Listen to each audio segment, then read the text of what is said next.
Right on, everybody. Not a really eventful day today, but I figured I'll be putting the tuners on today and bolting them into place, and that's pretty much it. Oil on the neck is done, and that's it. So I'll come back after I got the tuners in.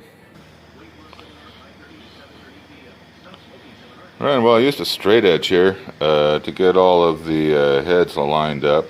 They don't look like it now, but I put the indexing holes in there with this handy dandy drill. And so, yeah, I'll just install the screws in here, and that will put the tuners in position. And then I'll tighten up the front nuts, and those will be done. Right on. I'll be back in a little bit. Right on. Well, I got the tuners in. They're all tightened in and stuff like that. They're not very good, though. They're pretty crap. I mean, they're all tightened in, but I mean, the center post. You hear that? That's just the center post rattle. So I'm not really so convinced that those are so good.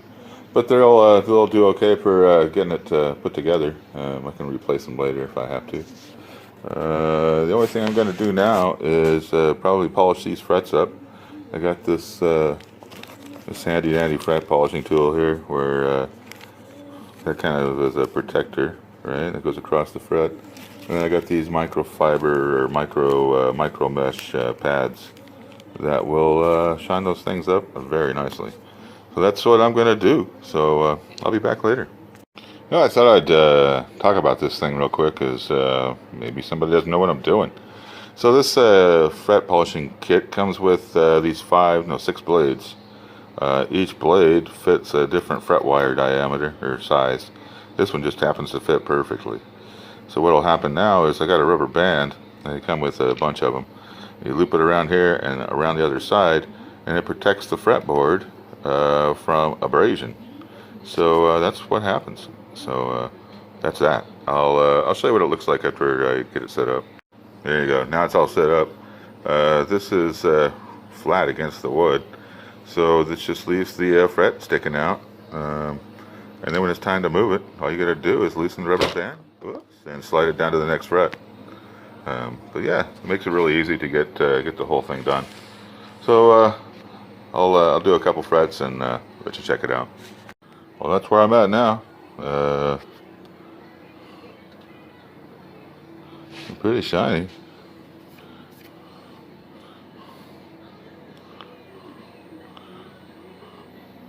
Compared to before. Yeah, seems like it's doing all right. So I'll be back. All right, well, I'm down to the very last fret. Just wanted to go down here and take a look. Difference between the finished one and the unfinished.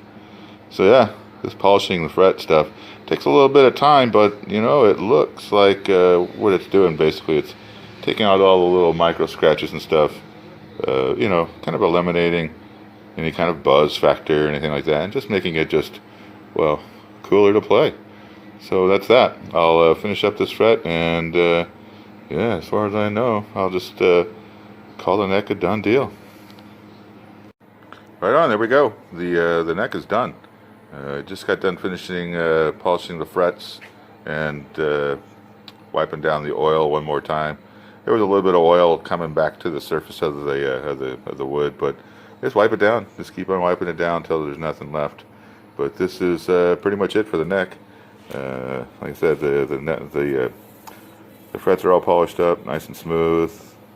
There wasn't really anything wrong with them in the first place, but they were just kind of dull looking.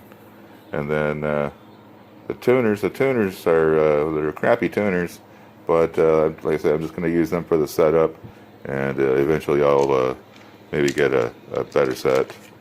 But yeah, they're all bolted in, and there's the back of the neck, still kind of splotchy, but it's smooth. It's definitely smooth. Kind of has that satin finish to it, so you don't get that. Your hand won't get hung up on it if you're as you're playing. Yeah, nice and smooth. So that's it. The neck is done. It's just waiting for a base body. And as for the base body, let's go over and take a look at what's going on. So it's looks like it's doing what it's got to do.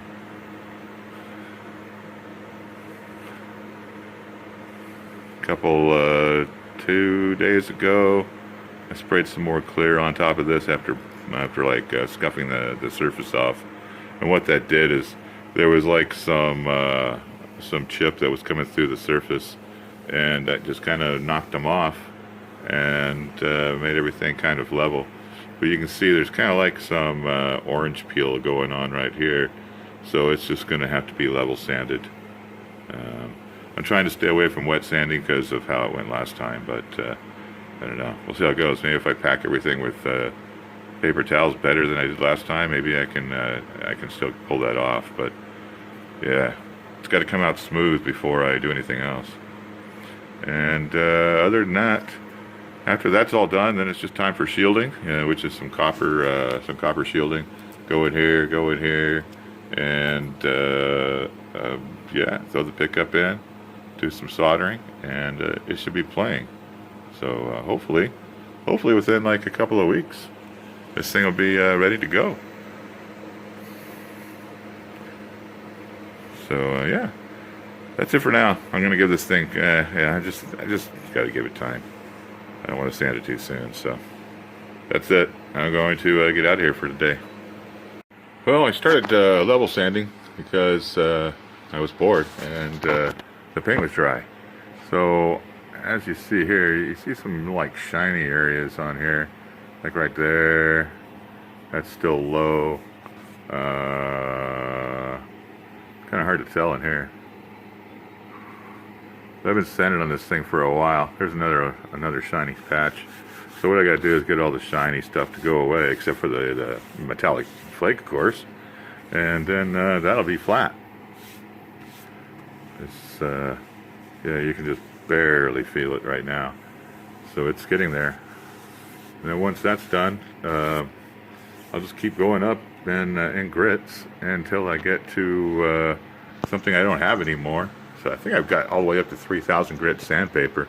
And then if I get into my my other stuff, I got some knife sharpening stuff, and I've got some stuff that gets into like 100,000 grits. So I mean, it's like notebook paper, but it just it's for polishing steel. So I might get into you know, like those super ultra grits just to see what happens. But you know, once you get to about 3,000, I don't know what's going to happen. Maybe 5,000, maybe you know, I don't know. A couple of guys make a polishing compound, like a 3-step system. You know who they are, I'm sure, if you've done this thing before. But I'm trying to not buy a bunch of stuff from them because they're expensive, and well, they're expensive.